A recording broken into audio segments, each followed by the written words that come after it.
Una de las preguntas más importantes que me hacen en el proceso de comunicación con los lectores y oyentes es la pregunta de por qué las acciones de los líderes mundiales son tan inadecuadas. Me preguntan por qué los gobiernos no las toman como base para minimizar las consecuencias de la próxima crisis.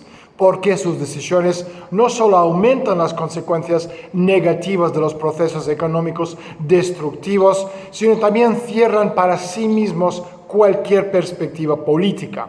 ¿Están enfermos o qué? Hay otros que hablan de las teorías de conspiración, de las coincidencias de George Orwell, 1984 y El Gran Hermano. Pero si miramos la situación desde un punto de vista marxista, entonces todos los malentendidos se dispersan instantáneamente.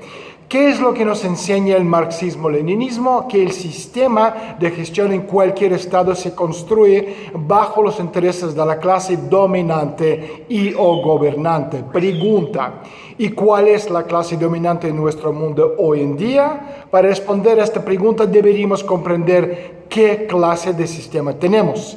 Tenemos un sistema de capitalismo financiero y por lo tanto la clase dominante son los financieros, financistas y los banqueros. ¿Por qué los llamo banqueros financistas y no simplemente capitalistas? Bueno, porque el capitalista verdadero sabe con certeza que para obtener un beneficio necesita gastar muchos esfuerzos, asumir riesgos y hacer apuestas económicas y también financieras.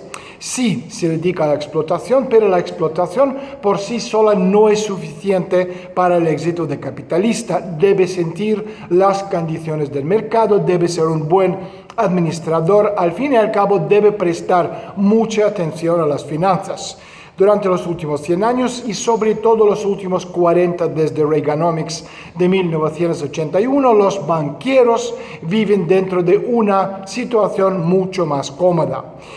Los banqueros ni siquiera tienen que arriesgarse, dado que la legalización de las primas de emisión de los dólares, por ejemplo, no es un riesgo. La infraestructura para esto fue construida por las generaciones anteriores, es decir, las generaciones después del final de la Segunda Guerra Mundial, en los años 50 y 60 del siglo pasado. Todo lo demás es simplemente un proceso de construir una estructura conveniente para el dinero que pueden imprimir cuando quieran y todo lo que necesitan, y si de repente algo no funciona, bueno, pues imprimen mucho más dinero. Tal situación no solo es destructiva en términos de pensar sobre el futuro, es totalmente destructiva desde una perspectiva estratégica. Mientras que existía la Unión Soviética como una amenaza permanente al capitalismo occidental, este rasgo especulativo banquero financista no se había manifestado tanto, pero la Unión Soviética desapareció hace 3 décadas. Y durante estas décadas los financieros han creado una estructura de gestión planetaria que no tiene nada que ofrecer como una visión para el futuro del mundo. ¿Por qué? Bueno, porque todos los protagonistas banquero-financistas saben y lo entienden. Para recibir dinero, todos deben satisfacer a los banqueros. Y eso es todo. ¿Qué significa satisfacer? Besarles el culo. Y si los ofendes personalmente, ya no habrá más dinero para ti. Nunca. Ti, en este caso, no somos nosotros la masa sucia, como nos llaman la élite. Ti, en este caso, son los gobiernos, las estructuras multinacionales, la burocracia planetaria, los ONGs, los sistemas de control y de gestión, etc.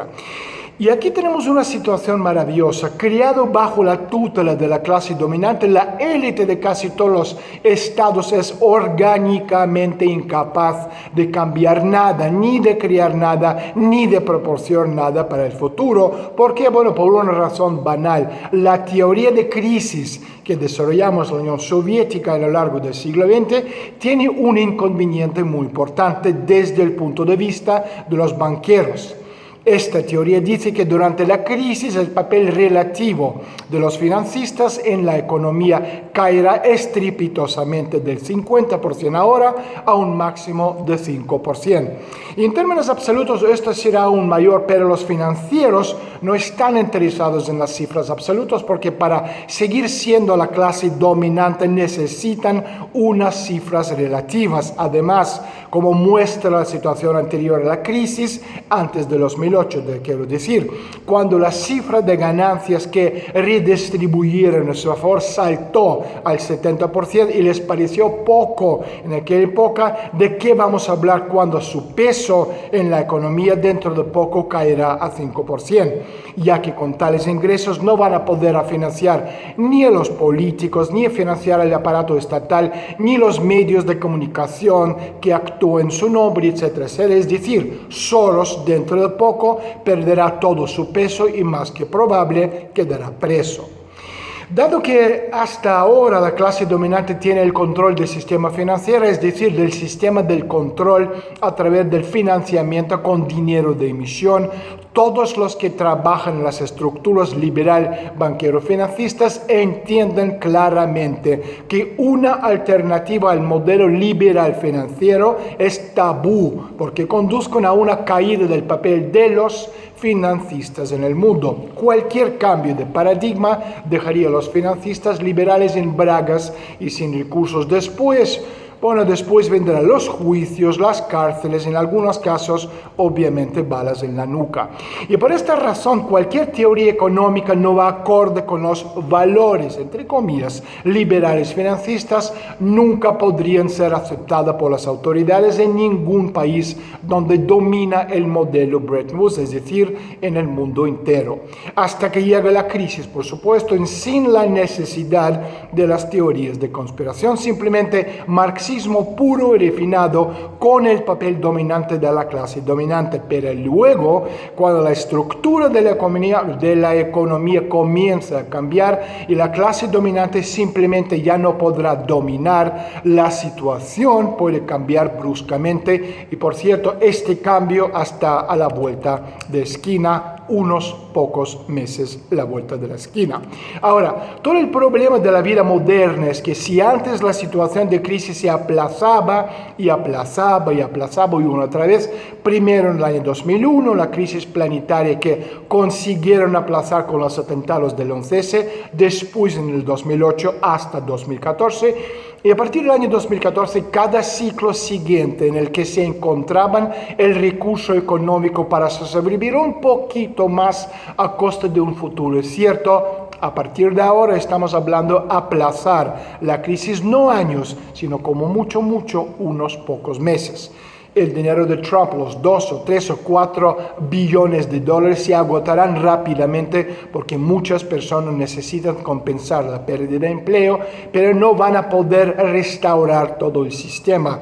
Imprimir billones de dólares todos los meses tampoco es una opción. Pagar los miles de dólares a todos los ciudadanos del país está obviamente fuera de cuestión. La lógica aquí es simple. El PIB es el valor agregado. El PIB de Estados Unidos real, no dibujado en papelito, es de alrededor de 14 o 15 billones de dólares al año. Se dice trillion en inglés. La oferta monetaria ampliada que proporciona el movimiento de dinero es casi la misma y el volumen de negocios, incluido el diario, también es comparable con esta cifra.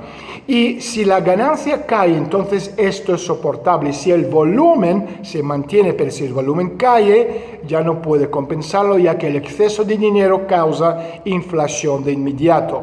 Esto, por cierto, se trata también de problemas de China. En los Estados Unidos, el dinero caliente se esteriliza moviéndolo al sector financiero. En China, el dinero caliente lo cambian a la divisa que reciben en relación con el excedente de la balanza comercial. Y así como una reducción en este superávit es inaceptable para China, es una catástrofe también para los Estados Unidos si los mercados especulativos caen significativamente, dado que en este caso el dinero caliente de la emisión caen en la facturación actual y provoca un aumento de precios con todo lo que esto implica.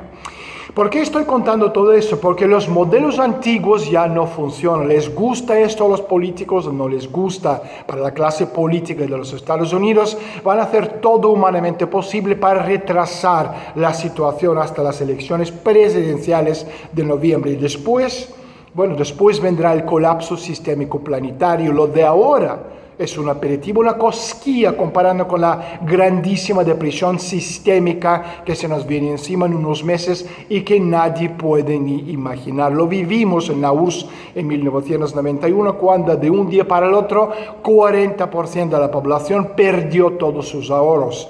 De hecho, entre 1989 y 1996, 25 millones de ciudadanos de la ex Unión Soviética se suicidaron, murieron de drogas y de alcohol.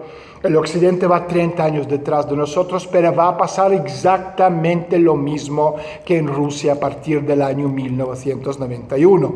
Por cierto, incluso por esta razón, los rusos son gente mucho más adaptada que los occidentales, que están acostumbrados a solo un modelo económico y por ahora son generalidades. Sobre todo debemos ser conscientes de que la vida ha cambiado radicalmente para absolutamente todos y necesitamos prepararse para una nueva vida y no tratar de conservar la antigua.